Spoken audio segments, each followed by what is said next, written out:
Hi, I'm Buck, your personal tour guide to the Federal Reserve. I'm here to introduce you to one of the most complex but effective institutions in the United States. But don't worry, I'll explain it all in plain English. Just beside me is a roadmap of where we're going. Together, we'll walk through the Federal Reserve System, literally. And along the way, I'll show you just what goes on around here and why it's important. By the end of this tour, you too will be able to explain the Federal Reserve in plain English. There is no other agency of government which can overrule actions that we take. There is no other agency of government which can overrule actions that we take.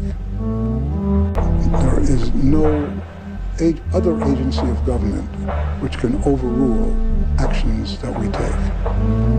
That would effectively be a takeover of monetary policy by the Congress, a repudiation of the independence of the Federal Reserve, which would be highly destructive to the stability of the financial system, the dollar, and our national economic situation. The Federal Reserve does not own any gold at all. We have not owned gold since 1934.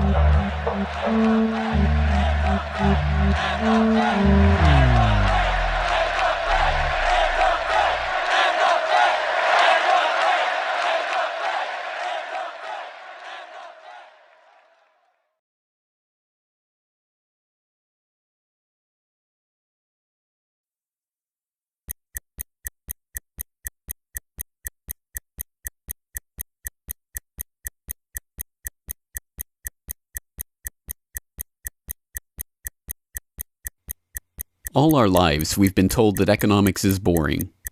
It's dull. It's not worth the time it takes to understand it. And all our lives, we've been lied to.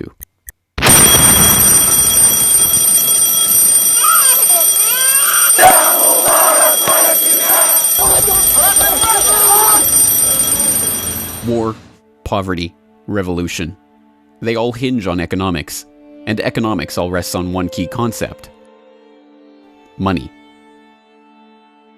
Money. It is the economic water in which we live our lives. We even call it currency. It flows around us, carries us in its wake, drowns those who are not careful.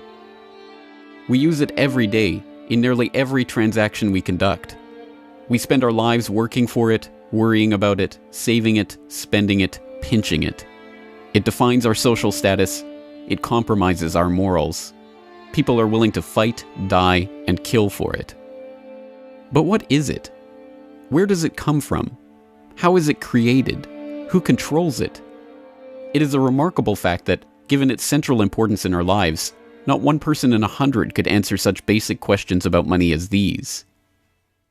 So if you were planning a family, you'd want to know where babies come from. Yeah. And this is a lot about banking. So let me ask you, where does money come from? Where does the money come from? Where does any money? The government prints it. It's printed off. Where does money come from? How is new money created? By labor. People work and produce wealth, and the money is supposed to match that wealth. Where does money come from? Well, I have a pretty different outlook on money. It actually comes from like trees, right? But why is this? How could we be so ignorant about a topic of such importance? Where does money come from is a basic, childlike question. So why is our only response the childlike answer meant as a joke? It grows on trees. Such a profound state of ignorance could not come about naturally. From the time we are children, we are curious about the world and eager to learn about the way it works. And what could lead to a better understanding of the way the world works than a knowledge of money, its creation and destruction? Yet discussion of this topic is fastidiously avoided in our school years and ignored in our daily life. Our monetary ignorance is artificial, a smokescreen that has been erected on purpose and perpetrated with the help of complicated systems and insufferable economic jargon. But it doesn't take an economist to understand the importance of money. Deep down, we all know that the wars, the poverty, the violence we see around us hinges on this question of money. It seems like a 1,000-piece jigsaw puzzle just waiting to be solved. And it is. The puzzle pieces, taken together, create an image of the Federal Reserve, America's central bank and the heart of the country's banking system. Despite its central importance to the economy, relatively few have heard of it, and fewer still know what it is, despite the bank's attempts at self-description. Our economy runs on a complex system of exchange of goods and services, in which money plays a key part. Coin, currencies, savings, and checking accounts, the overall supply of money is managed by the Federal Reserve. Money is the medium through which economic exchanges take place, and money as a standard of value helps us to set prices for goods and services. The job of managing money, monetary policy, is to preserve the purchasing power of the dollar while ensuring that a sufficient amount of money is available to promote economic growth. The Federal Reserve also promotes the safety and soundness of the institutions where we do our banking. It ensures that the mechanisms by which we make payments, whether by cash, check, or electronic means, operate smoothly and efficiently. And in its fiscal role, acts as the banker for the United States government. Now, these duties comprise the major responsibilities of our central bank. But in order to really understand the Federal Reserve, we must first understand its origins and context. We must deconstruct the puzzle. The first piece of that puzzle lies here, in the White House. This is where the Federal Reserve Act, then known as the Currency Bill, was signed into law after passing the House and Senate in late December 1913. The New York Times of Christmas Eve 1913 described the festive scene. The Christmas spirit pervaded the gathering. While the ceremony was a little less impressive than that of the signing of the Tariff Act on October 3rd last in the same room, the spectators were much more enthusiastic and seized every occasion to applaud. There in the White House that fateful December evening, President Wilson signed away the last veneer of control over the American money supply to a cartel, a well-organized gang of crooks so successful, so cunning, so well hidden that even now, a century later, few know of its existence, let alone the details of its operations. But those details have been openly admitted for decades. Of course, just as we have been taught to find economics boring, we have been taught that this story is boring. This is the way the Federal Reserve itself tells it. The United States was facing severe financial problems. At the turn of the century, most banks were issuing their own currency, called banknotes. The trouble was, currency that was good in one state was sometimes worthless in another. People began to lose confidence in their money, since it was only as sound as the bank that issued it. Fearful that their bank might go out of business, they rushed to exchange their banknotes for gold or silver. By attempting to do so, they created the Panic of 1907. During the panic, people streamed to the banks and demanded their deposits. The banks could not meet the demand. They simply did not have enough gold and silver coin available. Many banks went under. People lost millions of dollars. Businesses suffered, unemployment rose, and the stability of our economic system was again threatened. Well, this couldn't go on. If the country was going to grow and prosper, some means would have to be found to achieve financial and economic stability. To prevent financial panics like the one in 1907, President Woodrow Wilson signed the Federal Reserve Act into law in 1913. But this is history as told by the victors, a revisionist vision in which the creation of a central bank to control the nation's money supply is merely a boring historical footnote, about as important as the invention of the zipper or an early 20th century hula hoop craze.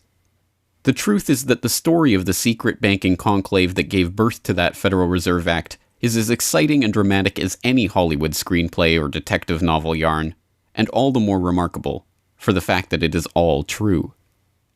We pick up the story, appropriately enough, under cover of darkness. It was the night of November 22nd, 1910, and a group of the richest and most powerful men in America were boarding a private rail car at an unassuming railroad station in Hoboken, New Jersey. The car, waiting with shades drawn to keep onlookers from seeing inside, belonged to Senator Nelson Aldrich, the father-in-law of billionaire heir to the Rockefeller dynasty, John D. Rockefeller Jr. A central figure on the influential Senate Finance Committee where he oversaw the nation's monetary policy, Aldrich was referred to in the press as the general manager of the nation. Joining him that evening was his private secretary Shelton, and a who's who of the nation's banking and financial elite. A. Pyatt Andrew, the Assistant Treasury Secretary, Frank Vanderlip, President of the National City Bank of New York, Henry P. Davison, a senior partner of J.P. Morgan Company, Benjamin Strong Jr., an associate of J.P. Morgan and president of Bankers Trust Co., and Paul Warburg, heir of the Warburg banking family and son-in-law of Solomon Loeb of the famed New York investment firm Kuhn Loeb and Company. The men had been told to arrive one by one after sunset to attract as little attention as possible. Indeed, secrecy was so important to their mission that the group did not use anything but their first names throughout the journey so as to keep their true identities secret even from their own servants and waitstaff. The movements of any one of them would have been reason enough to attract the attention of New York's voracious press, especially in an era where banking and monetary reform was seen as a key issue for the future of the nation. A meeting of all of them, now that would surely have been the story of the century. And it was. Their destination? The secluded Jekyll Island off the coast of Georgia, home to the prestigious Jekyll Island Club whose members included the Morgans, Rockefellers, Warburgs, and Rothschilds. Their purpose? Davison told intrepid local reporters who had caught wind of the meeting that they were going duck hunting. But in reality, they were going to draft a reform of the nation's banking industry in complete secrecy. G. Edward Griffin, the author of the best-selling The Creature from Jekyll Island and a longtime Federal Reserve researcher, explains. What happened is that the banks decided that since there was going to be legislation anyway to control their industry, that they wouldn't just sit back and wait and see what happened and cross their fingers that it would be okay.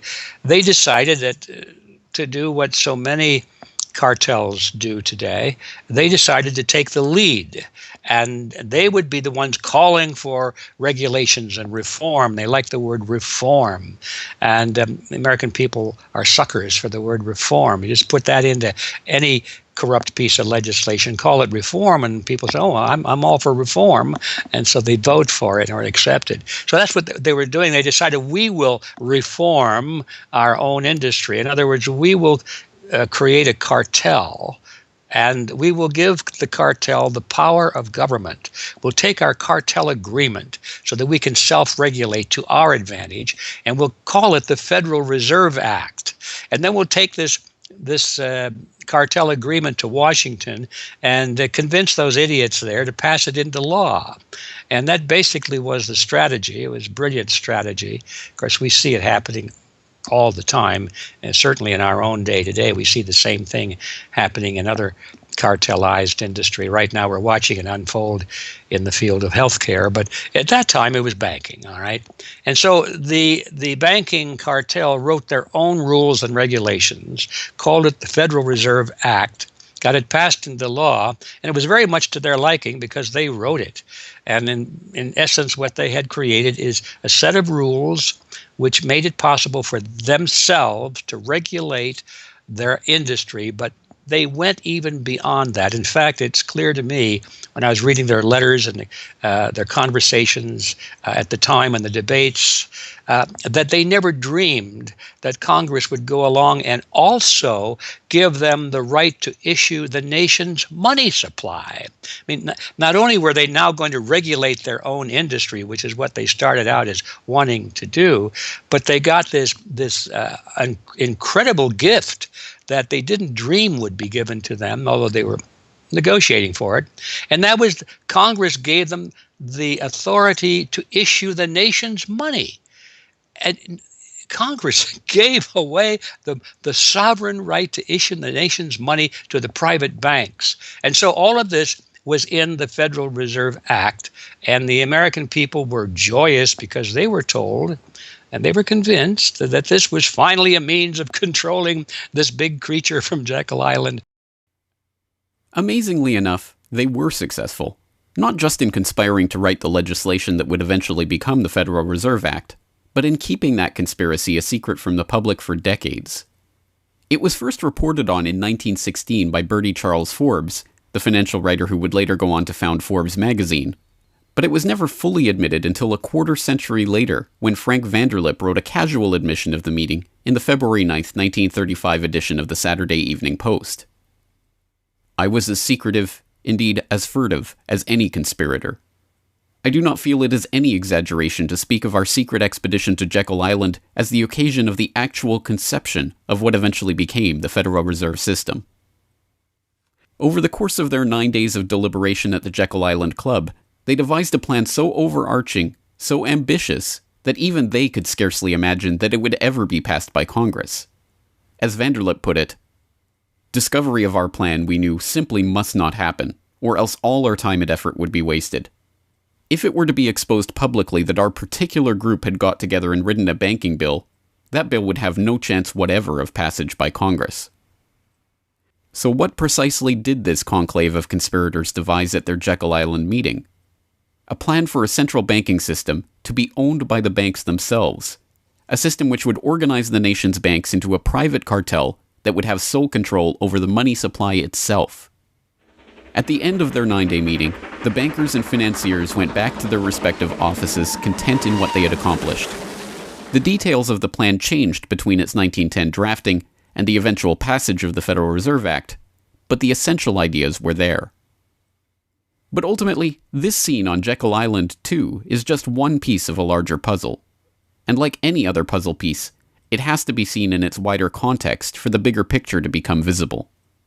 To understand the other pieces of the puzzle and their importance in the creation of the Federal Reserve, we have to travel backward in time. The story begins in late 17th century Europe. The 9 Years' War is raging across the continent as Louis XIV of France finds himself pitted against much of the rest of the continent over his territorial and dynastic claims. King William III of England, devastated by a stunning naval defeat, commits his court to rebuilding the English navy. There's only one problem: money. The government's coffers have been exhausted by the waging of the war, and William's credit is drying up. A Scottish banker, William Patterson, has a banker's solution. A proposal to form a company to lend £1 million to the government at 6% plus £5,000 management fee, with the right of note issue. By 1694, the idea has been slightly revised, a £1.2 million loan at 8% plus £4,000 for management expenses, but it goes ahead. The magnanimously titled Bank of England is created. The name is a carefully constructed lie, designed to make the bank appear to be a government entity, but it is not.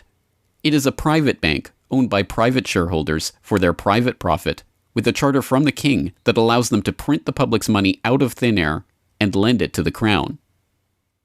What happens here at the birth of the Bank of England in 1694 is the creation of a template that will be repeated in country after country around the world.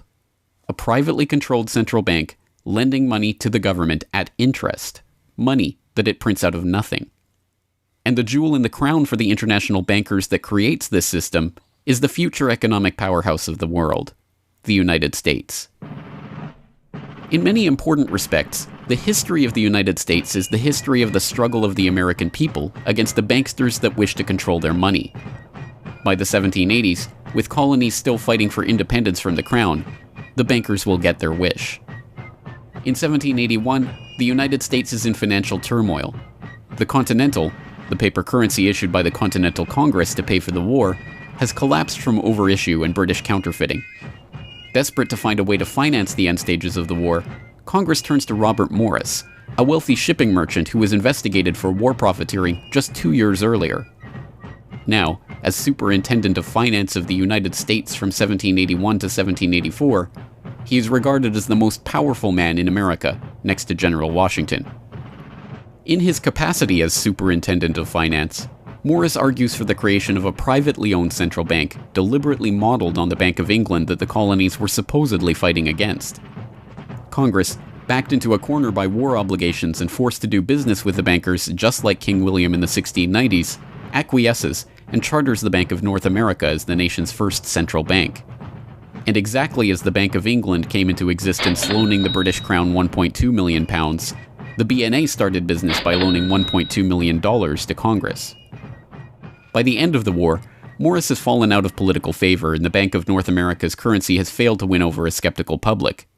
the BNA is downgraded from a national central bank to a private commercial bank chartered by the state of Pennsylvania. But the bankers have not given up yet.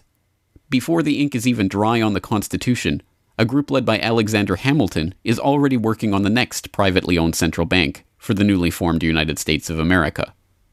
So brazen is Hamilton in the forwarding of this agenda that he makes no attempt to hide his aims or those of the banking interests he serves. "A national debt, if it is not excessive, will be to us a national blessing," he wrote in a letter to James Duane in 1781. "It will be a powerful cement of our union. It will also create a necessity for keeping up taxation to a degree which, without being oppressive, will be a spur to industry." Opposition to Hamilton and his debt-based system for establishing the finances of the U.S. is fierce. Led by Jefferson and Madison, the bankers and their system of debt enslavement is called out for the force of destruction that it is, with Thomas Jefferson writing, "The spirit of war and indictment, since the modern theory of the perpetuation of debt, has drenched the earth with blood and crushed its inhabitants under burdens ever accumulating." Still, Hamilton proves victorious. The first Bank of the United States is chartered in 1791 and follows the pattern of the Bank of England and the Bank of North America almost exactly. A privately owned central bank with the authority to loan money that it creates out of nothing to the government. In fact, it is the very same people behind the new bank as were behind the old Bank of North America. It was Alexander Hamilton, Robert Morris's former aide, who first proposed Morris for the position of financial superintendent, and the director of the old Bank of North America, Thomas Willing, is brought in to serve as the first director of the First Bank of the United States. Meet the new banking bosses, same as the old banking bosses. In the first 5 years of the bank's existence, the U.S. government borrows $8.2 million from the bank, and prices rise 72%. By 1795, when Hamilton leaves office, the incoming Treasury Secretary announces that the government needs even more money and sells off the government's meager 20% share in the bank, making it a fully private corporation.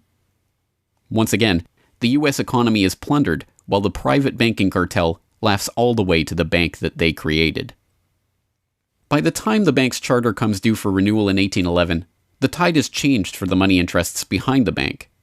Hamilton is dead, shot to death in a duel with Aaron Burr. The bank-supporting Federalist Party is out of power.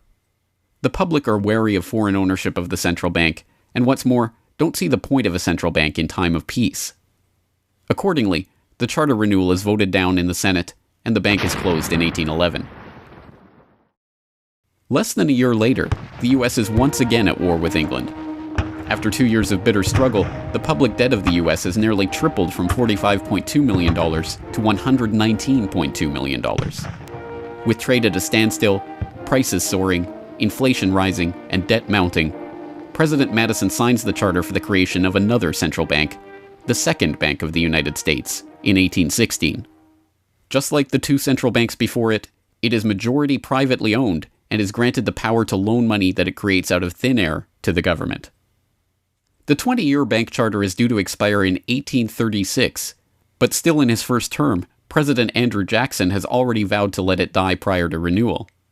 Believing that Jackson won't risk his chance for re-election in 1832 on the issue, the bankers forward a bill to renew the bank's charter in July of that year, 4 years ahead of schedule.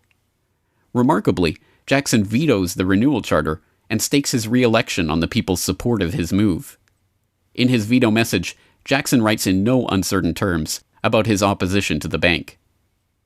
Whatever interest or influence, whether public or private, has given birth to this act, it cannot be found either in the wishes or necessities of the executive department, by which present action is deemed premature, and the powers confirmed upon its agent not only unnecessary, but dangerous to the government and country.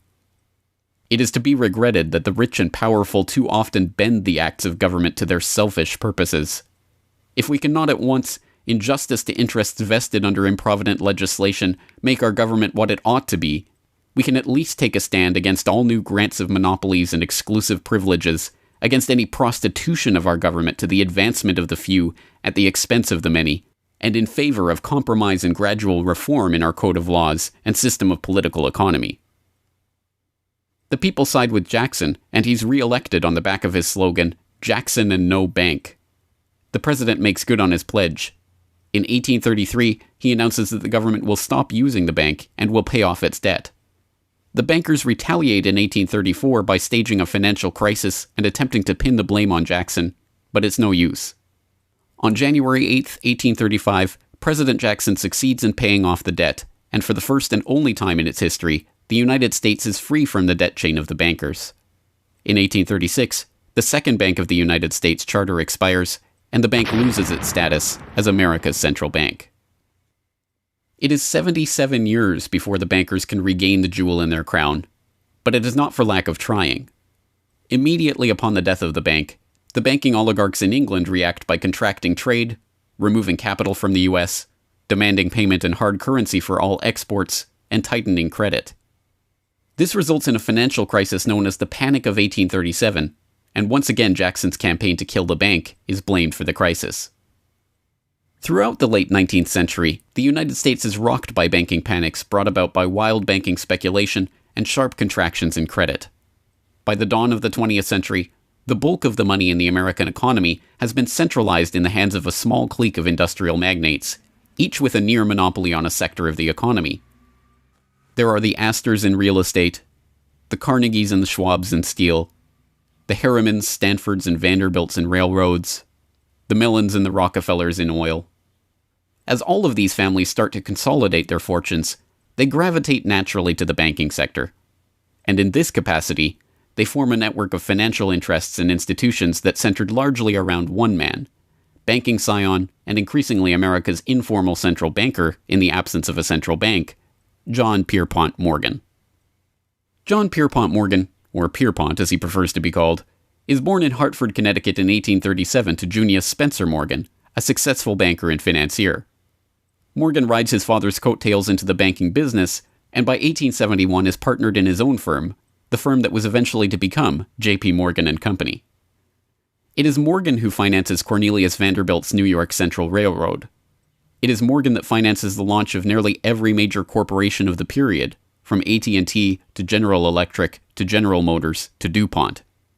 It is Morgan who buys out Carnegie and creates the United States Steel Corporation, America's first billion-dollar company. It is Morgan who brokers a deal with President Grover Cleveland to save the nation's gold reserves by selling $62 million worth of gold to the Treasury in return for government bonds. And it is Morgan who, in 1907, sets in motion the crisis that leads to the creation of the Federal Reserve. That year, Morgan begins spreading rumors about the precarious finances of the Knickerbocker Trust Company, a Morgan competitor and one of the largest financial institutions in the United States at the time. The resulting crisis, dubbed the Panic of 1907, shakes the U.S. financial system to its core. Morgan puts himself forward as a hero, boldly offering to help underwrite some of the faltering banks and brokerage houses to keep them from going under.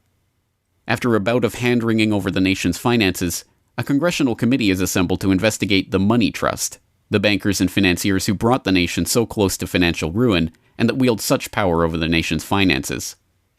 The public follows the issue closely, and in the end a handful of bankers are identified as key players in the Money Trust's operations, including Paul Warburg, Benjamin Strong Jr., and J.P. Morgan.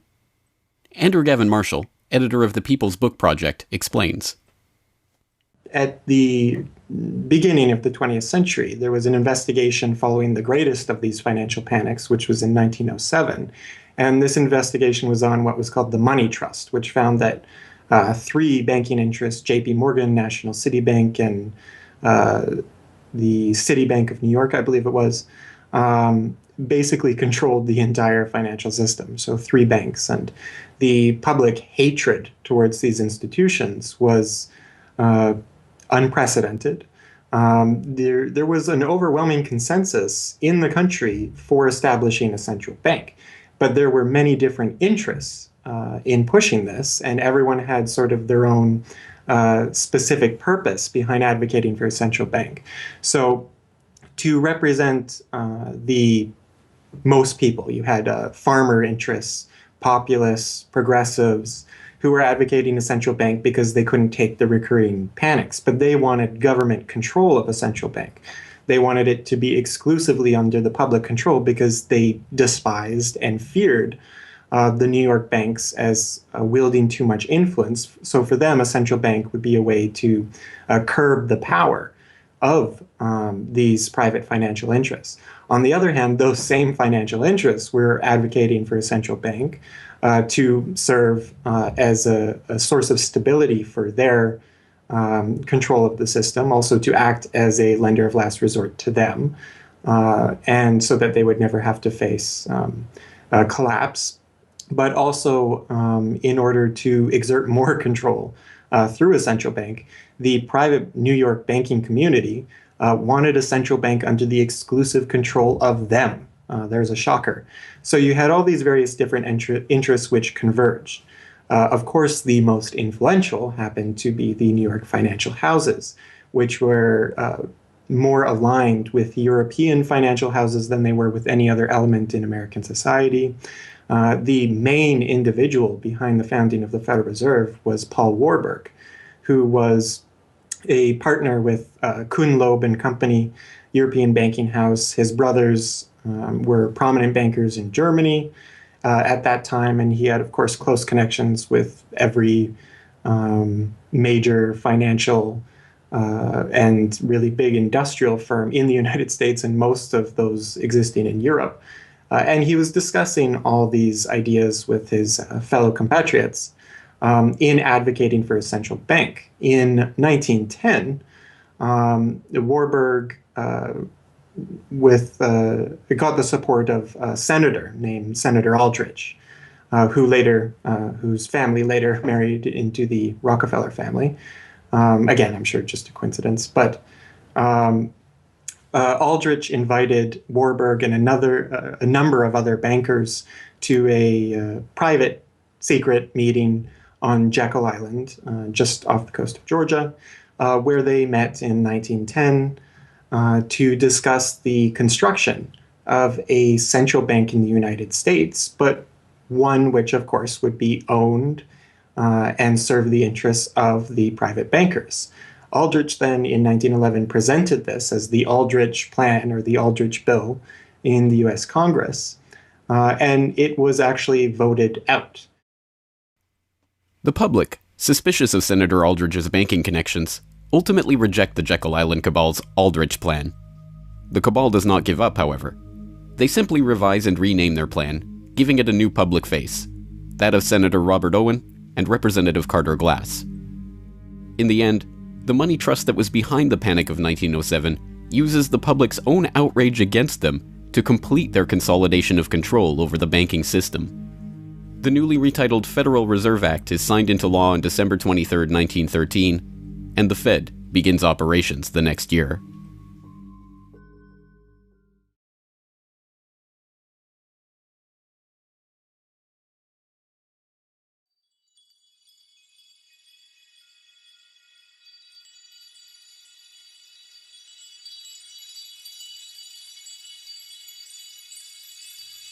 So how does the Federal Reserve System work? What does it do? Who owns and controls it? These are the basic questions that would get to the heart of the fundamental question, what is money? And that is why the answer to these questions have been shrouded in impenetrable economic jargon. Even the Federal Reserve's own educational propaganda, which has an unusual tendency towards cutesy animation and talking down to its audience, has a difficult time summarizing the Fed's mission and responsibilities. According to the Fed, to achieve these goals, the Fed, then and now, combines centralized national authority through the Board of Governors, remember that on the map, with a healthy dose of regional independence through the reserve banks. A third entity, the Federal Open Market Committee, brings together the expertise of the first two in setting the nation's monetary policy. Precisely what imaginary gaggle of schoolchildren is this economic gibberish aimed at? The simple truth, hidden behind the sleight of hand of economic jargon and magisterial titles, is that a banking cartel has monopolized the most important item in our entire economy: money itself. We are taught to think of money as the pieces of paper printed in government printing presses or coins minted by government mints. While this is partially true, in this day and age, the actual notes and coins circulating in the economy represent only a tiny fraction of the money in existence. Over 90% of the money supply is in fact created by private banks as loans that are payable back to the banks at interest. Although this simple fact is obscured by the wizards of Wall Street and gods of money who want to make the money creation process into some special art of alchemy carefully overseen by the government, the truth is not hidden from the public. In December 1977, the Federal Reserve Bank of New York published another of its dumbed-down cartoon-ridden information pamphlets for the general public, attempting to explain the functions of the Federal Reserve System. There in black and white, they carefully explain the money creation process. Commercial banks create checkbook money whenever they grant a loan, simply by adding new deposit dollars to accounts on their books in exchange for a borrower's IOU. Banks create money by monetizing the private debts of businesses and individuals. That is, they create amounts of money against the value of those IOUs. There it is, in plain English. The vast majority of money in the economy, the checkbook money in our accounts at the bank and that we use in our electronic transfers and digital payments, is created not by a government printing press, but by the bank itself. It is created out of thin air as debt, owed back to the bank that created it at interest. This means that bank loans are not money taken from other bank depositors, but new money simply conjured into existence and placed into your account. And the bank is able to create much more money than it has cash to back up those deposits. The Fed claims to be the entity overseeing and backing up the banking industry. It was established, according to its own propaganda, to stabilize the system and prevent bank runs like the Panic of 1907 from happening again. Throughout much of the 1800s, almost any organization that wanted could print its own money. As a result, many states, banks, and even one New York druggist did just that. In fact, at one time, there were over 30,000 different varieties of currency in circulation. Imagine the confusion. Not only were there multitudes of currencies, some were redeemable in gold and silver, others were backed by bonds issued by regional governments. It was not unusual for people to lose faith both in the value of their currency and in the entire financial system. With many people trying to withdraw their deposits at once, sometimes the banks didn't have enough money on hand to pay their depositors. Then, when the funds ran out, the banks suspended payment temporarily, and some even closed. People lost their entire savings, and sometimes regional economies suffered. Obviously, something had to be done, and in 1913, something was. In that year, President Woodrow Wilson signed into effect the Federal Reserve Act. This act created the Federal Reserve System to provide a safer and more stable monetary and banking system. If that was indeed its aim, it signally failed to do so in running up one of the greatest bubbles in American history to that point in the 1920s, just a decade after its creation. The popping of that bubble, of course, led directly into the Great Depression and one of the greatest periods of mass poverty in American history. Economists have long argued that the Fed itself was the cause of the Depression by its complete mismanagement of the money supply. As former Federal Reserve Chairman Ben Bernanke admitted in a speech commemorating Fed critic Milton Friedman's 90th birthday, regarding the Great Depression, "You're right, we did it. We're very sorry. But thanks to you, we won't do it again." Price stability is another cited tenet of the Federal Reserve's mandate. But here, too, the Fed has completely failed to live up to its own standards. Aside from the banking system, the Federal Reserve has another responsibility that's probably even more important. It's in charge of something called monetary policy. Basically, it means trying to keep prices stable to avoid inflation. Say you buy a CD today for $14, but what if next year the price of the CD jumped to $20 or $50? Not because of a change in supply or demand, but because all prices were going up. That's inflation. There are a lot of different causes of inflation, but one of the most important is too much money. The Fed can adjust the money supply by injecting money into the system electronically or by withdrawing money from the economy. Think of it. The Federal Reserve has the ability to create money and make it disappear. What's most important is what happens as a result. Anytime the supply of money is altered, the effects are felt throughout the economy. The Fed's methods have changed over time to take advantage of the latest computers and electronics, but its mission remains the same: to aim for stable prices, full employment, and a growing economy. 100 years ago, in 1913, the Fed was created, and we've marked it with a vertical line there. Consumer prices now are about 30 times higher than they were when the Fed was created in 1913. Paper money, too, is the responsibility of the Federal Reserve. Hence, the dollars in circulation are not Treasury notes, not bills of credit, but Federal Reserve notes, debt-based notes backed up, ultimately, by the government's own promise to pay. It's sovereign bonds backed up by the taxpayers themselves. At one time, the Federal Reserve banks were legally required to keep large stockpiles of gold in reserve to back up these notes. But that requirement was abandoned, and today the notes are backed up mostly by government securities. The Fed no longer keeps any actual gold on its books, but gold certificates issued by the Treasury and valued not at the spot price of $1,300 per troy ounce, but an arbitrarily fixed statutory price of $42 2/9 per ounce.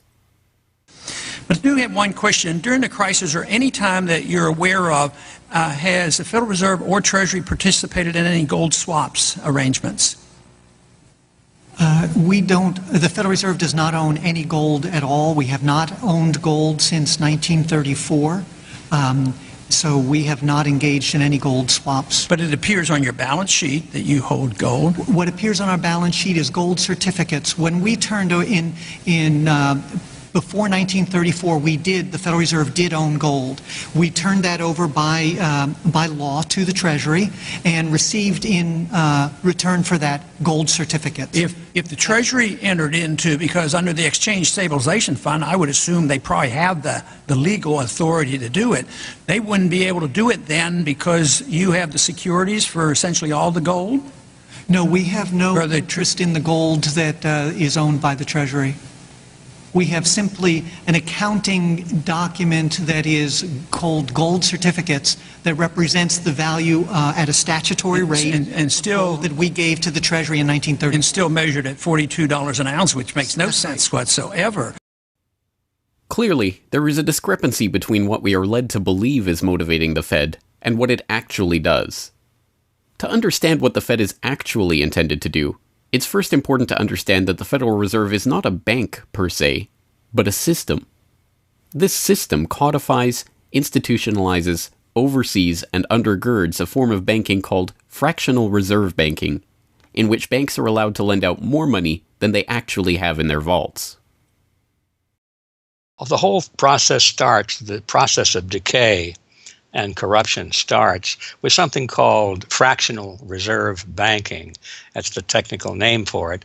And what that really means is that as the banking institution developed over several centuries, starting, of course, in Europe, it developed the practice of legalizing a certain dishonest accounting procedure.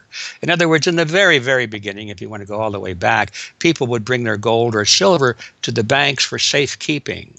And they'd say, give us a paper receipt. And we don't want to guard our silver and our gold because, people could come in the middle of the night and they could kill us or tie us up and threaten us, and they'll get our gold and silver, so we can't really guard it. We'll take it to the bank and have them guard it, and we just want a paper receipt so that we can take the receipt back and get our gold anytime we want.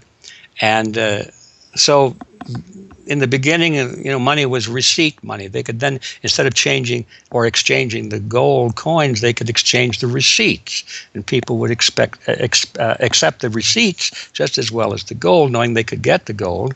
And so these paper receipts being circulated were, in essence, the very first examples of paper money. Well, the banks learned early on that game that here they were sitting on this pile of gold and all these paper receipts out there. People weren't bringing the receipts in anymore. Very few of them, maybe 5%, maybe 7% of the people would bring in their paper receipts and ask for the gold. So they said, why don't we just sort of give more receipts out than we have gold?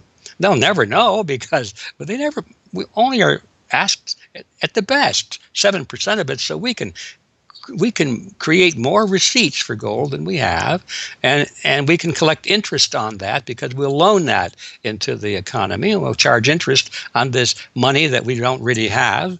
And it's a pretty good gimmick, don't you think? And they, well, yeah, of course. And so that's how fractional reserve banking started. And now it's institutionalized, and they teach it in school.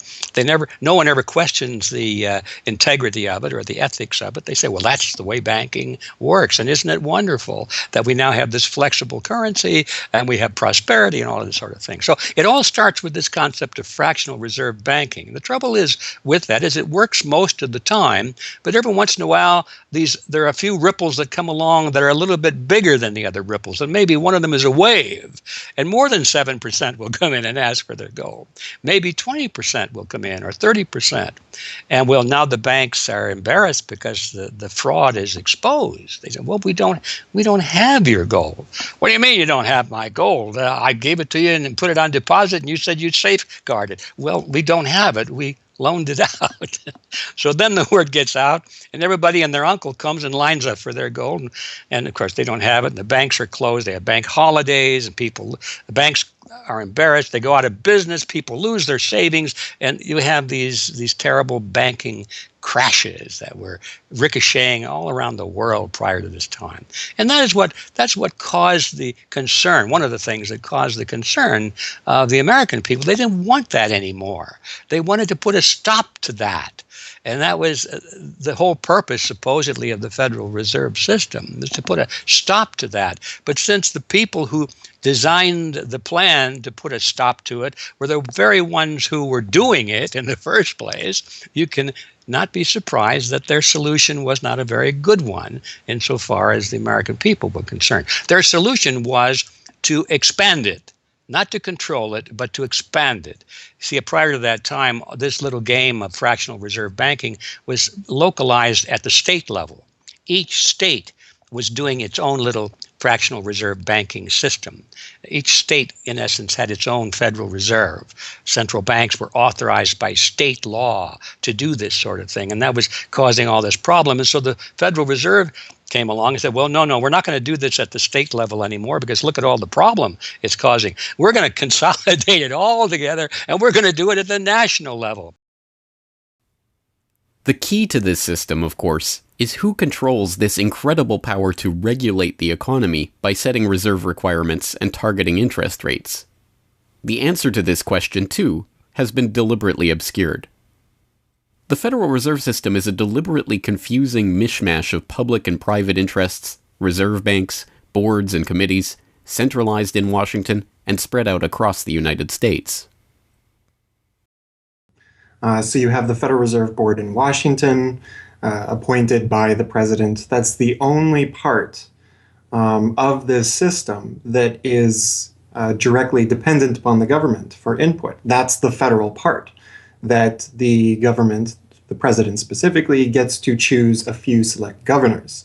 The 12 regional banks, the most influential of which is the Federal Reserve Bank of New York, essentially based in Wall Street to represent Wall Street, is representative of the major Wall Street banks who own shares in the private, not federal, but private Federal Reserve Bank of New York. All the other regional banks are also private banks.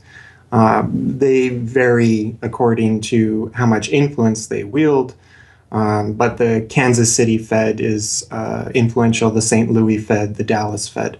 But the New York Fed is really the center of this system.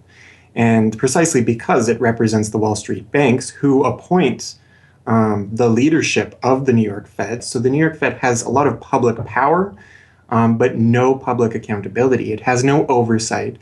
It does not answer to Congress the way that the chairman of the Federal Reserve Board of Governors does. And even then, the chairman of the Federal Reserve Board, who is appointed by the president, does not answer to the president. He does not answer to Congress. He goes to Congress to testify, but the policy that they set is independent. So they have no input from the government. The government can't tell them what to do, legally speaking. And of course, they don't. Do you think it would cause problems for the Fed or for the economy if that legislation was to pass? My concern about the legislation is that if the GAO is auditing not only the operational aspects of our programs and the details of the programs, but is making judgments about our policy decisions that would effectively be a takeover of monetary policy by the Congress, a repudiation of the independence of the Federal Reserve, which would be highly destructive to the stability of the financial system, the dollar, and our national economic situation. The Federal Open Market Committee is responsible for setting interest rates. Now, this committee, which is enormously powerful, has as its membership the governor and vice chair of the Federal Reserve Board. But the Federal Open Market Committee, most of the membership is the presidents of the regional Federal Reserve banks representing private interests.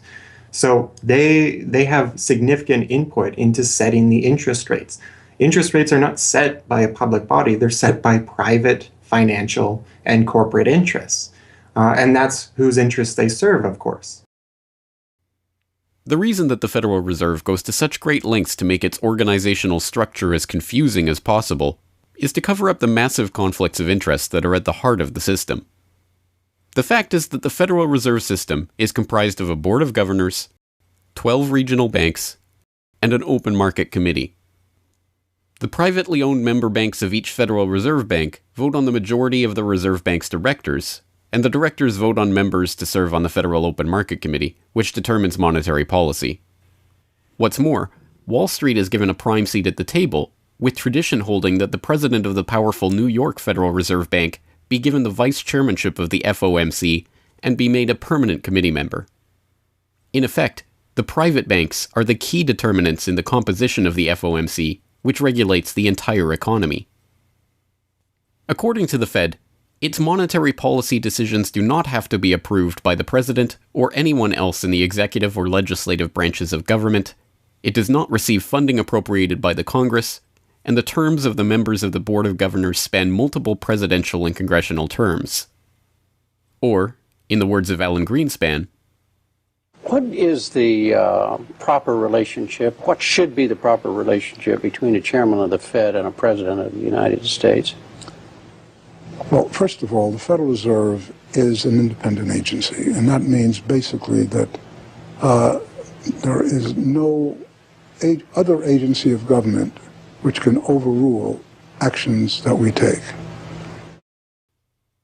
The Fed goes on in its self-mythologization to state that it is not a private, profit-making institution. This characterization is dishonest at best, and an outright lie at worst. The regional banks are themselves private corporations, as noted in a 1928 Supreme Court ruling.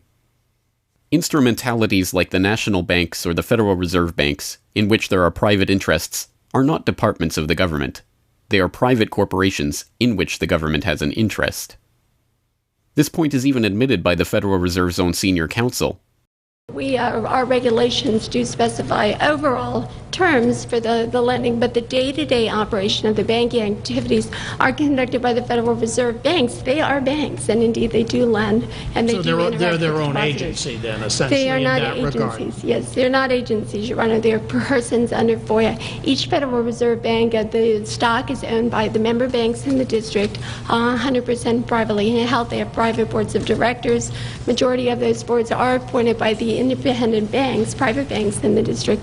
They are not agencies. These private corporations issue shares that are held by the member banks that make up the system, making the banks the ultimate owners of the Federal Reserve Banks. Although the Fed's profits are returned to the Treasury each year, the member banks' shares of the Fed do earn them a 6% dividend. According to the Fed, the fixed nature of these returns means that they are not being held for profit. Despite the dishonest nature of this description, however, it is important to understand that the bankers who own the Federal Reserve indeed do not make their money from the Fed directly. Instead, the benefits are much less obvious and much more insidious. The simplest way that this can be understood is that, as a century of history and the specific example of the last financial crisis shows, the Fed was used as a vehicle to bail out the very bankers who own the Fed banks in the most obvious example of fascistic collusion imaginable. A handful of financial institutions have enriched themselves as a result of institutional speculation on a large scale as well as manipulation of the market. And secondly, what they have done is that they have then gone to their governments and said, well, we are now in a very difficult situation and you need to give us money so that we can retain the stability of the financial system. And who actually lends the money or brokers the public debt? The same financial institutions which are the recipients of the bailout. Okay, and so what you have is a circular process. It's a diabolical process. You're lending money. You're not lending money. You're handing money to the large financial institutions, and then this is leading up to a mounting public debt in the trillions. Okay. And then you say to the financial institutions, we need to establish a new set of treasury bills and government bonds, etc., which of course are sold to the public, but they are always brokered through the financial institutions, which establish their viability and so on and so forth. And the financial institutions will probably buy part of this public debt. So that in effect what the government is doing is financing its own indebtedness through the bailouts. It hands money to the banks, but to hand the money to the banks, it becomes indebted to those same financial institutions, and then it says, well, we now have to emit large amounts of public debt.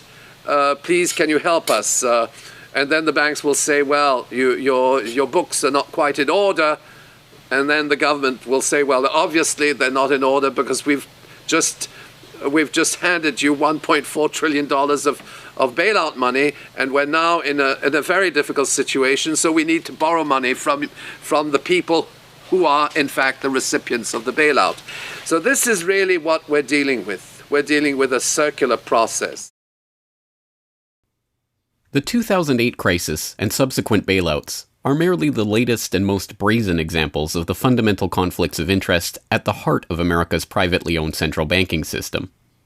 Beginning with the collapse of Lehman Brothers in September of that year, the Federal Reserve embarked on an unprecedented program of bailouts and special zero-interest lending facilities for the very banks that had caused the subprime meltdown in the first place. By the cartelization of the Federal Reserve structure, and thus not by accident, it was the very bank presidents who had overseen their banks' lending practices that ended up in the director positions of the Federal Reserve banks that voted on where to direct the trillions of dollars in bailout money. And unsurprisingly, they directed it toward their own banks. A stunning 2011 Government Accountability Office report examined $16 trillion of bailout facilities extended by the Fed in the wake of the crisis and exposed numerous examples of blatant conflicts of interest. Jeffrey Immelt, chief executive of General Electric, served as a director on the board of the Federal Reserve Bank of New York.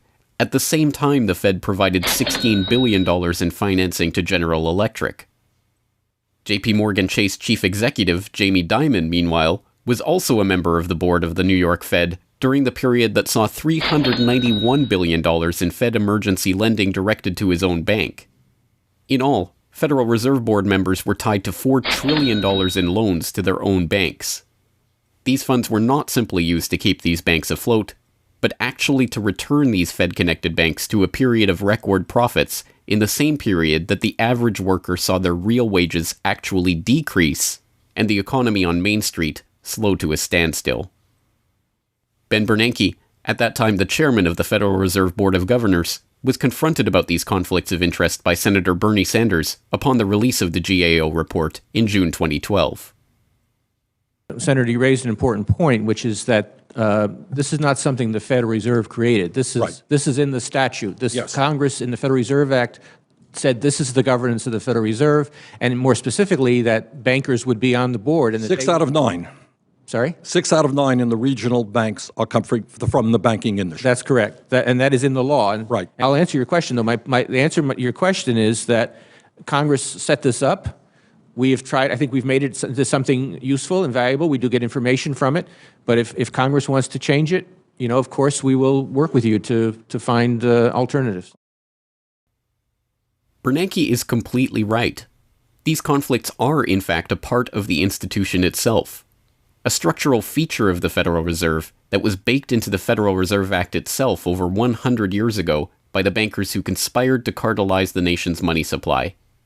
You could not ask for a more succinct reason why the Federal Reserve itself, this admitted cartel of banking interests, needs to be abolished.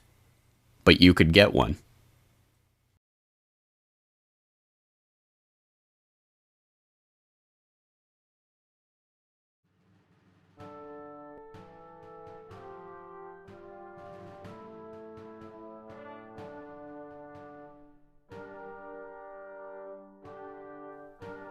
We now know that for centuries, the people of the United States have been at war with the international banking oligarchs. That war was lost, seemingly for good, in 1913 with the creation of the Federal Reserve. With the passage of the Federal Reserve Act, President Woodrow Wilson consigned the American population to a century in which the money supply itself has depended on the whims of the banking cabal. A century of booms and busts, bubbles and depressions, has led to a wholesale redistribution of wealth toward those at the very top of the system. At the bottom, the masses toil in relative poverty, single-income households becoming double-income households out of necessity, their quality of life being slowly eroded as the Federal Reserve notes that pass for dollars are themselves devalued. Worse yet, the fraud itself perpetuates Alexander Hamilton's persistent myth that a national debt is necessary at all. The US is now locked into a system whereby the government issues bonds to generate the funds for their operations, bonds that are backed up by the taxation of the public's own labor.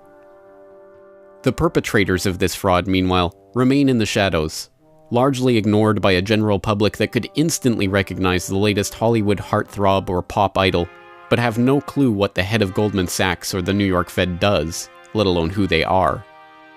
This cabal bear allegiance to no nationality, no philosophy or creed, no code of ethics.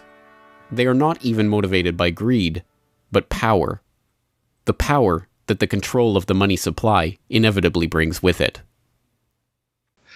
After a person has all the money in the world that you could possibly use to buy anything you want, what's left to capture your imagination? And the answer, of course, is power.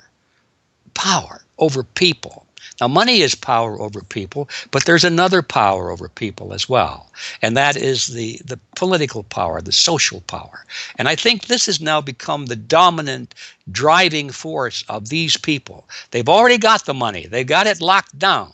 Now they're striving for this new world order, as their name for it. They want all of the world into one political unit, which they dominate, not only with money, but with military and psychological means and education and media and propaganda. They want total control over every human on the planet. And by golly, they're moving pretty rapidly in that direction. It did not take long for this lust for power to rear its head. In 1921, just 7 years after the Fed began operations, the same J.P. Morgan-connected banking elite that founded the Federal Reserve incorporated an organization called the Council on Foreign Relations with the goal of taking over the foreign policy apparatus of the United States, including the State Department. In this quest, it was remarkably successful. Although there are only about 4,000 members in the organization today, its membership has included 21 Secretaries of Defense, 18 Treasury Secretaries, 18 Secretaries of State, 16 CIA directors, and many other high-ranking government officials, military officers, business elite, and, of course, bankers.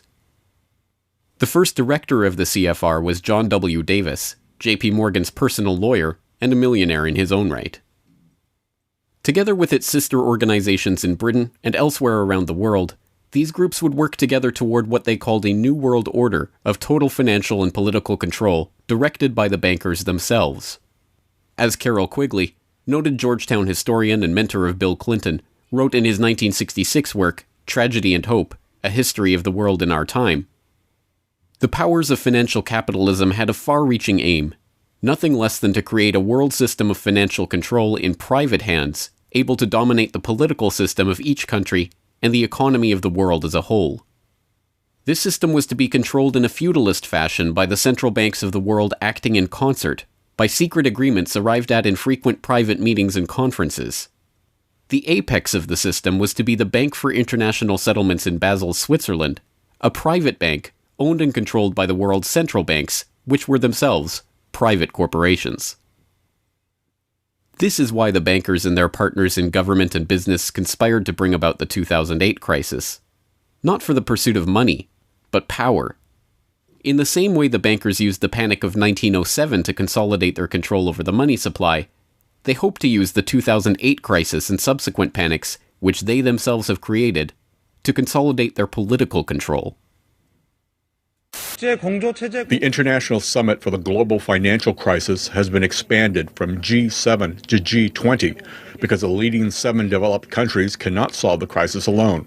This expanded meeting raises the question whether a new global financial system will be created. So is this some sort of new world order, which Gordon Brown kind of alluded to? British Prime Minister Gordon Brown has described the quote-unquote guiding principles to be addressed at the summit. They are transparency, sound banking, responsibility, integrity, and get this, global governance, unquote. I think a new world order is emerging, and with it the foundations of a new and progressive era of international cooperation. The inevitable conclusion, one that flows necessarily from the true understanding of this situation, is that the Federal Reserve System needs to be consigned to the dustbin of history. After a century of enslavement, it is time for the American public to finally throw off the bankers' debt chains. If there was ever a point in human history to start questioning alternatives, this would be it. And to think that where we are and simply say, oh, well, this is the best of our options. How many of the best options lead to self-destruction? Doesn't sound like a best option. I think that with a world of 7 billion people, we can probably come up with something better than a system in which a few thousand people benefit so much at the expense of everything else on this world, and at the expense of the potential for the future of mankind. They're leveraging our future.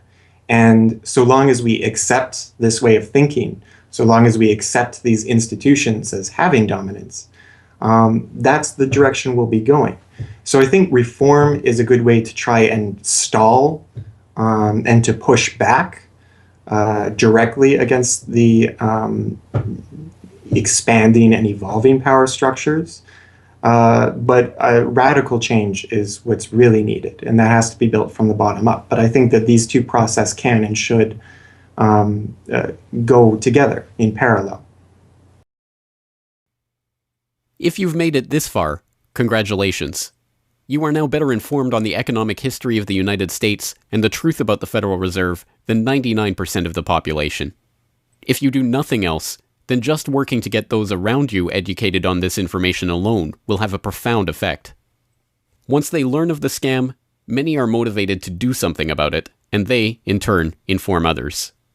This is the viral nature of suppressed truth, and it is the reason that more people are aware of and energized by the issue of the Federal Reserve and the nature of money than ever before. Perhaps even more amazingly, this movement is spreading to other parts of the globe.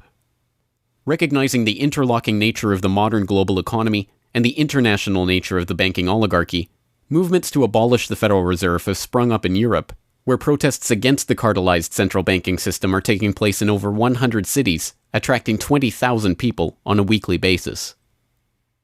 I started this movement because I realized that the Federal Reserve Act, in my opinion, is one of the most worst laws in the whole world.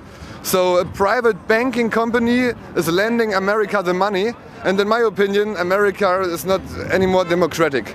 The Federal Reserve tells the government what to do, and that's a problem. It's a very big problem, especially in the US. Why is it a global issue, and why are people doing it here in Germany? Because when you realize that this finance system, it's a global system, you have to go to the really beginning of the system. And in my opinion, it's also the World Bank and the International Fund of Currencies and stuff like this. But at the beginning of all this is a law from 1913. Woodrow Wilson signed it. And this is the beginning of all this hardcore capitalism we are suffering right now from. And the only way to stop this is maybe to break this law. But what if the burgeoning movement to end the Fed is successful? What system do people propose as the answer? There have been several proposals along different lines by various researchers. Some argue for a return to America's colonial roots of debt-free money issued by state-run banks, pointing to the Bank of North Dakota as one already functioning, successful model of this approach. We've had two banking systems ever since the 1860s, with the state bank system and the federal bank system. And the federal bank system are the big Wall Street banks, particularly. They dominate the federal system. So they're taking over right now. I mean, in California, we don't even have any local banks where I am. They're now, we had two, and I had accounts in both of them, and they're now, one of them is Chase Bank and the other is U.S. Bank. So they're both big Wall Street banks now. They've been taken over. So if you can keep, it's the local banks that have an interest in serving the local business. The big banks have no interest in making loans to local business. It's too risky. Why should they bother? They've got this virtually free money they can get from the Fed and from each other, and it's much more lucrative to them either to speculate in commodities or other things abroad, or what works very well for them is to buy long-term government bonds at 3%, because these have no capital requirement. The capital requirement for government bonds are zero. So they can buy all of those that they want. Whereas if they buy, let's say, mortgages, or if they make loans for mortgages, or they make loans to businesses, then they have to worry about their capital requirement. And as soon as they've used up all their capital, in other words, $8 of capital will get you $100 of loans, then they can't make any more loans. They have to wait for 30 years till those loans get paid off. So what they do, if they do buy mortgages, is sell them off to investors. And so that was the whole mortgage-backed securities scam that we've seen. I mean, they had no motivation to make sure that these borrowers were actually sound borrowers. They just wanted to make a sale, so they sold the stuff to the unwary investors who might be somebody in Iceland or Sweden or pension funds. Yeah, so that didn't work out so well. So a state bank with the partnering with the local banks can provide the capital, can help them with capital. In North Dakota, the state bank guarantees the loans of the local banks, allowing them to make much bigger loans than they could otherwise. And the state bank provides liquidity to the small banks. That's why the small banks, the local banks, aren't making loans to small business right now, because they don't know that they can get money from the other banks as needed. The way banking works is they make the loan first. I mean, if you have credit lines to many different businesses, and if they all hit up their credit lines at once, you're going to run out of money. So you don't dare do that unless you know that you can get short-term loans from the other banks. And what's happening right now, even though there's $1.6 trillion in excess reserves sitting on the books of the big banks, they're not available to the little banks. And the reason is because the Fed is paying 0.25% interest on those reserves. So the banks have no incentive to lend them to the little banks. Why let go of them when you can make just as much keeping them, and then you still have your reserves, and you can use them as collateral to buy bonds or something that'll make you more money. So the whole system is messed up. And in North Dakota, the Bank of North Dakota provides the liquidity for these local banks. Others advocate a decentralized system of alternative and competing currencies that greatly reduce or even eliminate altogether the need for a central bank. Well, 22 years ago in Ithaca, New York, I noticed that a lot of people, friends particularly, had skills and time that were not being employed or respected by the prevailing economy. And while we had much desire to create things and trade them with each other, and many services we could provide to each other. We didn't have the money. So, since I have a background in graphic design, journalism, and arrogance, I went to my computer and designed paper money for Ithaca, New York. Designed pretty colorful money, with pictures of children, waterfalls, and trolley cars, and denominated in hours of labor. 1 hour note, half hour, quarter, eighth hour note, 2 hour note, and then began to issue to each of the pioneer traders who had agreed to be listed in the directory a specific starter amount. And the game began. An hour has been worth an hour of basic labor, or 10 US dollars, which at that time, 20 years ago, was double the minimum wage. People who usually expect more than $10 per hour of their service can charge multiple hours per hour, but the denomination puts between us as residents of our community that reminder that we are fellow citizens, not merely winners or losers scrambling for dollars. And it introduces us to each other on the basis of these skills and services that we have, that we are more proud to provide for each other than often is the case with a conventional job, just the stuff we have to do to get the money to pay the bills. So through that trading process, that more intimate scale process within the community, we're more easily able to become friends and lovers and political allies. It's an inspiring story, and tell people about how much money has circulated through this community. I mean, it's important for people to understand just how successful this has been. Because we're not a computer system, we don't have a specific volume of trading recorded, but by the grapevine, by phone surveys, and over the years watching the money move, we were able to guess very reliably at several $1 million equivalent of this money has transacted over those years, making loans without charging interest up to $30,000 value, which is the fundamental monetary revolution in our system. Then as well, making grants of the money to over 100 community organizations. Some argue for currencies whose mathematical nature prevent them from being merely conjured into existence whenever a federal government wants to wage another war of aggression or forge another link in the seemingly endless train of governmental tyranny and abuse. What people have to understand about Bitcoin is that it's a completely decentralized network. There's no central server, there's no controlling company, there's no office. It's just free software that anyone can download and start running on their computer anywhere in the world. And that the Bitcoins themselves can be transferred to or from anyone anywhere in the world. And it's impossible for any bank or government or entity to block you from sending or receiving those Bitcoins. There's a limited supply of those Bitcoins. There will never, ever, ever be more than 21 million Bitcoins. And so because, like everything, the price is set based on supply and demand, because the supply of Bitcoins is limited and the demand is increasing as more and more people start to use them and more websites start to accept them, the price of Bitcoins in terms of dollars is going to have to increase even a lot more than the $500 per Bitcoin that it is today. Are there any drawbacks at all to the idea of using a cryptocurrency?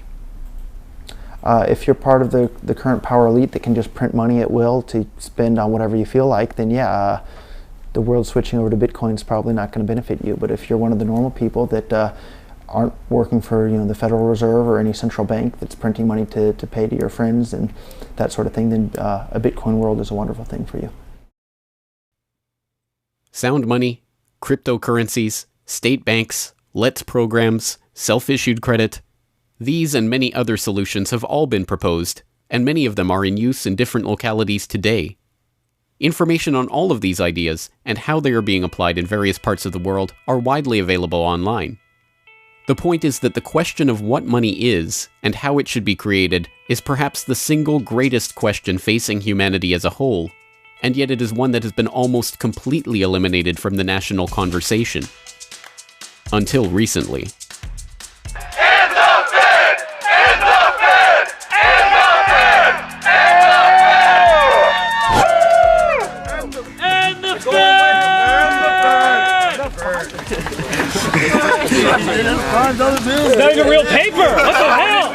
And the Fed! And the Fed!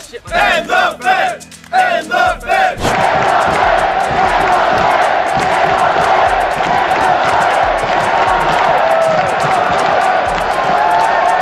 I haven't even gotten to that part yet. Will you do it again when I get to that part?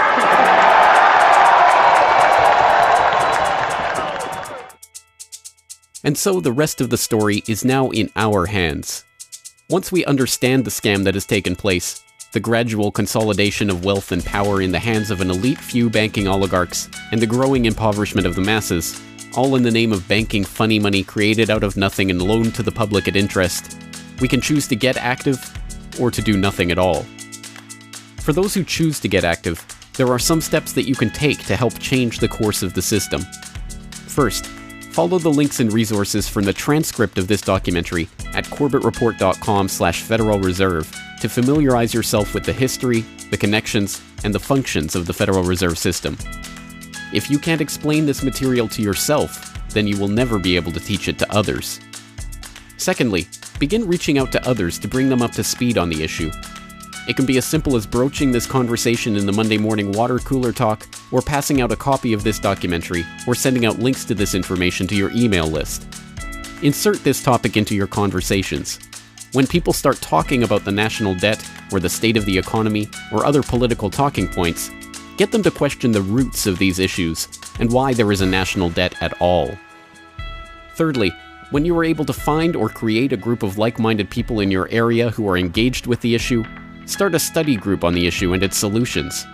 The study group can help source alternative or complementary currencies in the local area, or, if none exist already, the group can form the basis for a community of local businesses and customers who are willing to start experimenting with ways to wean themselves off of the Federal Reserve notes. Fourthly, use the resources at corbettreport.com, including the Federal Reserve information flyer, or hold DVD screenings to attract interest in your group and draw others into studying the true nature of the monetary system. The work of building up an alternative to the current system can seem daunting, even at times overwhelming. But it is important to keep in mind that the Federal Reserve System that seems so monolithic today has only been around for 1 century. Central banks have been defeated in America before, and they can be defeated again. The question of how we decide to change this system is not rhetorical. It will either be answered by an informed, engaged, active population working together to create viable alternatives and to dismantle the current system, or it will be answered by the same banking oligarchy that has been controlling the money supply, and indeed the lifeblood of the country, for generations. Now, 1 century after the creation of the Federal Reserve System, we have a choice to make.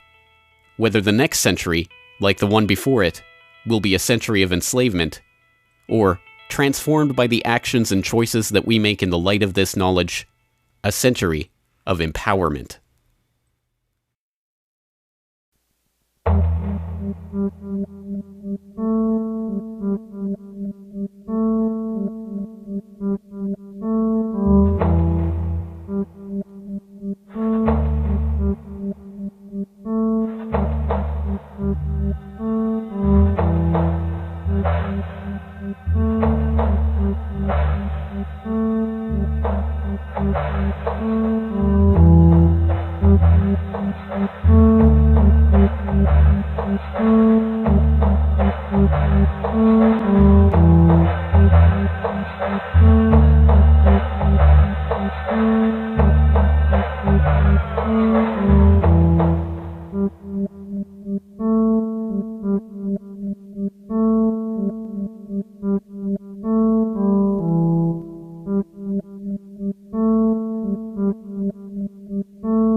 Hello, this is James Corbett of CorbettReport.com, the writer, producer, director, narrator, and just about everything else you can imagine with regards to the documentary that you just finished watching, Century of Enslavement, The History of the Federal Reserve.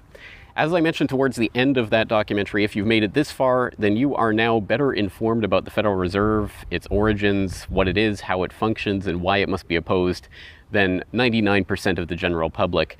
And if you've made it this far, then you are obviously one of the very few who is very eager and motivated to join the rising tide of free humanity that is seeking to throw off the debt chains of the banksters in the United States and around the world. And if you are so motivated, then I have some treats for you. I have some resources that I'd like to direct you to. As I mentioned again towards the end of that documentary, there are some resources up at corbettreport.com that I hope will help you in your quest to better inform yourself and better inform others about the Federal Reserve System. Because once again, if you can't explain this to yourself, then how could you ever hope to explain it to anyone else? So I think the first quest that we must all engage in is to improve our own understanding of the Federal Reserve System and how it functions, and then to spread that information to others. And on that note, once again, if you go to corbettreport.com, you'll be able to find, first and foremost, this documentary itself is, of course, 100% freely available online, which you would know because you're watching this right now. So, of course, there will be links to the YouTube version of this documentary or the downloadable MP4 version on my website. There's also audio MP3 files available for download.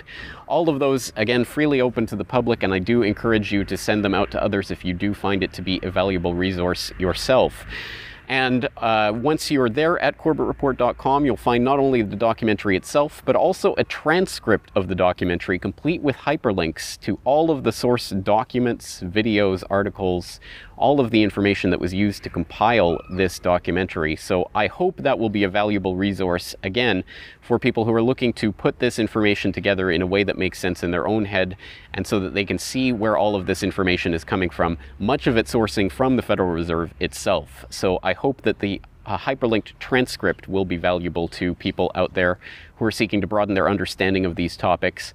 And you will also find there a news information pamphlet that I have put together with the help of Mike Krentz of MikeKrentz.com, a graphic designer who's helped me out a lot behind the scenes on the website. As you can tell from the graphics on this documentary, I'm not a graphic designer myself by trade or by training, so I certainly do appreciate Mike's help in putting this information pamphlet together.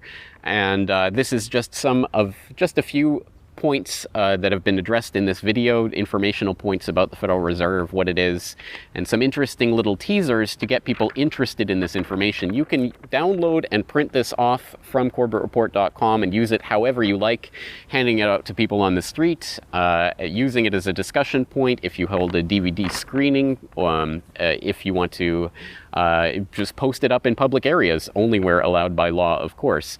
Once again, this is freely available for download and for you to print out and to use to help spread information about the Federal Reserve System. And it's available both in color and black and white and should print nicely onto standard 8.5 by 11 letter size paper. So that will all be up there at the website, along with, of course, an actual DVD version of this documentary. Once again, if you do find this information useful, then I hope you will try to spread it to others. There are a lot of people who prefer the online link, but there will be some people who you cannot reach online. For those people, and for yourself, if you so desire, here is a physical hard copy that you can order from corbettreport.com for 2,000 Japanese yen. That's about 20 Federal Reserve notes. Because unfortunately, we are trapped in this debt-based bankster-led system, so we do all require these pieces of paper in order to put a roof over our head and food on the table, myself included. So your support is obviously greatly appreciated. And for that 2,000 Japanese yen, about 20 Federal Reserve notes, you'll receive this documentary. Disc 1 containing the documentary itself. Disc 2, the full 1-hour interview with G. Edward Griffin. So I think, again, a valuable resource for people who are looking for more information about the Federal Reserve. So that's available at corbettreport.com, along with all of this that we've talked about here, the information pamphlet, the hyperlink transcript, all of the various formats this is available in. Once again, I've tried to make this as straightforward as possible and also as detailed as possible so that you can start to further your own exploration and understanding of this system that we're facing. Once again, of course, any way that you choose to get this information out to others is greatly appreciated, but if you do want to send the Corbett Report links around, the best one to use is corbettreport.com/Federal Reserve. That will have the documentary in the YouTube format, it will have the downloadable MP3 and MP4 formats, it will have the transcript, it will have the downloadable information pamphlet, And it will also have a link to buy the DVD. So all of that will be there at corbettreport.com/Federal Reserve. Please send people there if you're going to send people anywhere. So once again, I really do salute you for taking time out of your busy day, out of your schedule, to devote yourself to watching and learning and understanding this material, and to helping spread this information and awareness to others, because it is only together that we will ever be able to form the movement that will ultimately turn the tide against the banksters and defeat the Federal Reserve and all of the similarly privately controlled central banks all around the world. So once again, thank you for your time and attention. I'm James Corbett of CorbettReport.com.